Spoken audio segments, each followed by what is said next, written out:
Assalamualaikum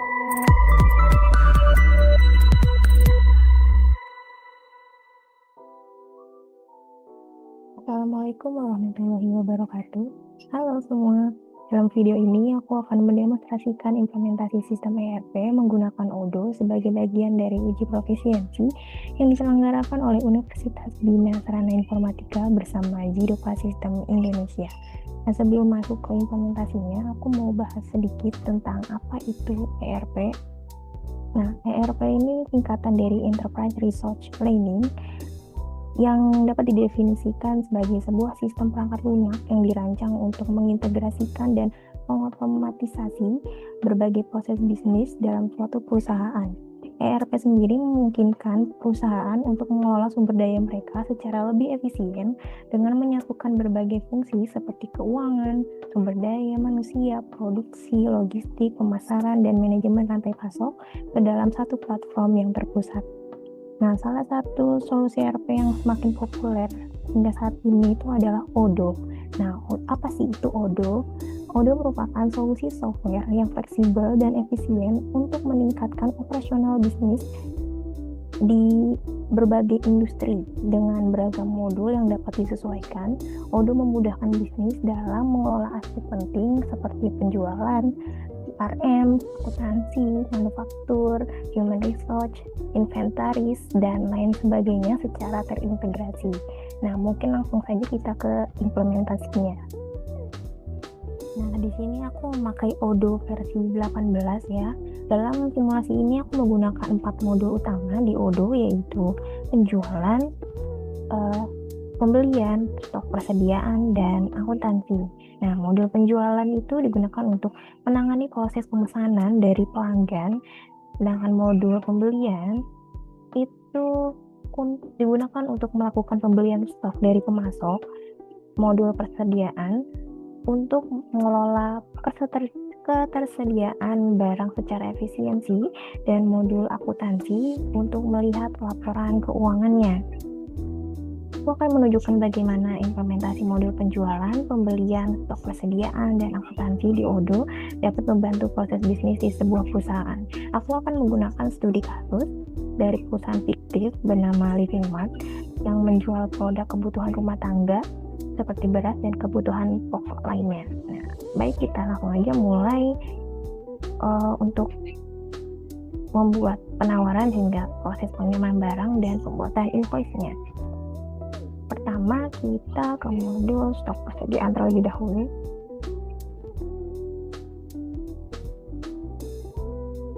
Nah, di sini kita pilih produk. Nah, di sini sudah aku tambahkan beberapa produk. Nah, kalau misalkan kita mau buat produk baru, maka klik baru di sini. Nah, di sini kita bisa langsung menambahkan produk. Misalkan aku mau menambahkan kecap. Nah, tipe produknya itu barang ya. Terus kebijakan penagihannya itu jumlah dipesan, lacak inventarinya di checklist, dan kuantitas tangannya itu dikosongkan dulu karena kita belum membeli dari pemasok, jadi stok di gudangnya itu belum ada gitu. Untuk harga jualnya misalnya satunya itu 25.000 dan modalnya misalkan 23.000. Nah, untuk kategorinya karena ini barang dalam bentuk fisik gitu, jadi kita pilih. Untuk referensi ini kode untuk membedakan dengan produk lain gitu. Kita tulis saja karena ini Living Mart jadi singkatnya LM, lalu kecap manis tulis gini. Terus untuk gambarnya juga bisa ditambahkan. Kita tambahkan.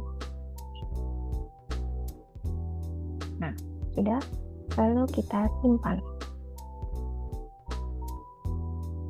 Nah, kita lihat di stok dia.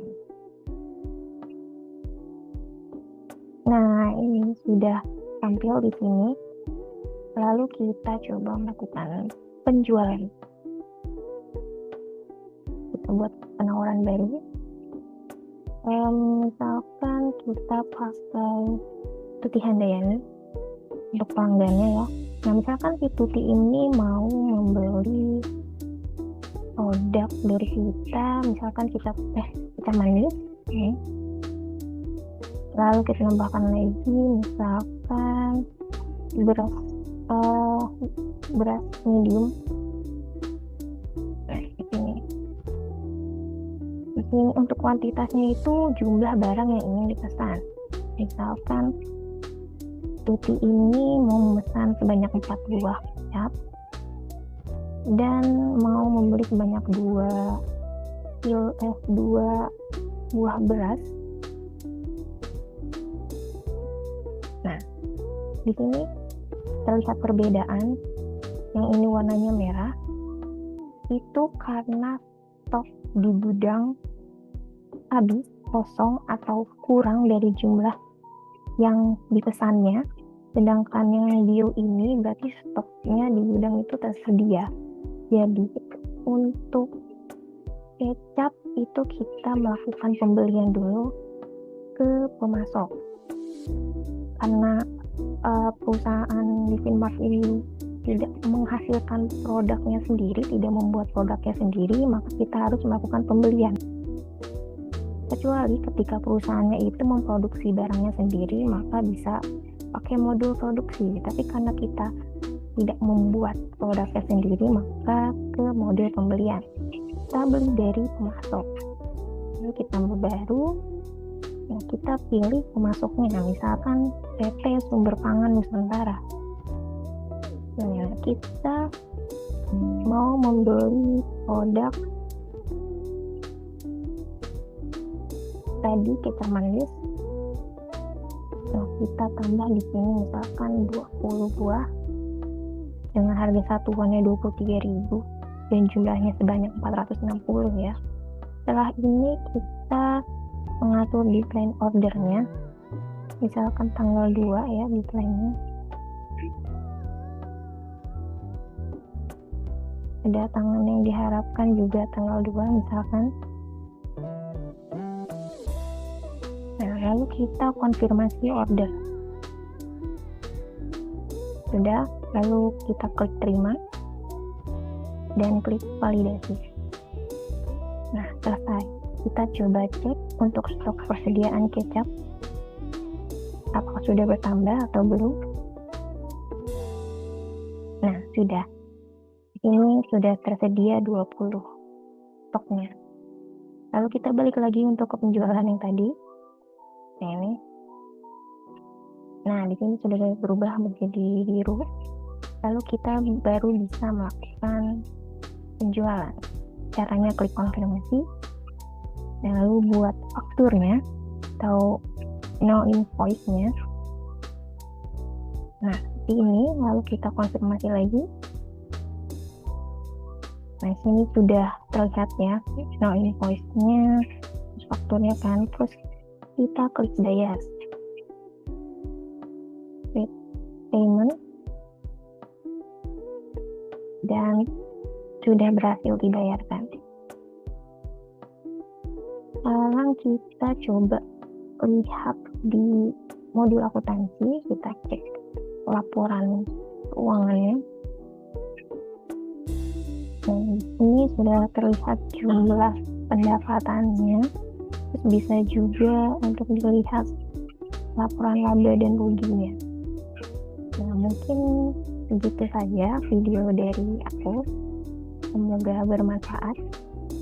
Terima kasih. Wassalamualaikum warahmatullahi wabarakatuh. Dah.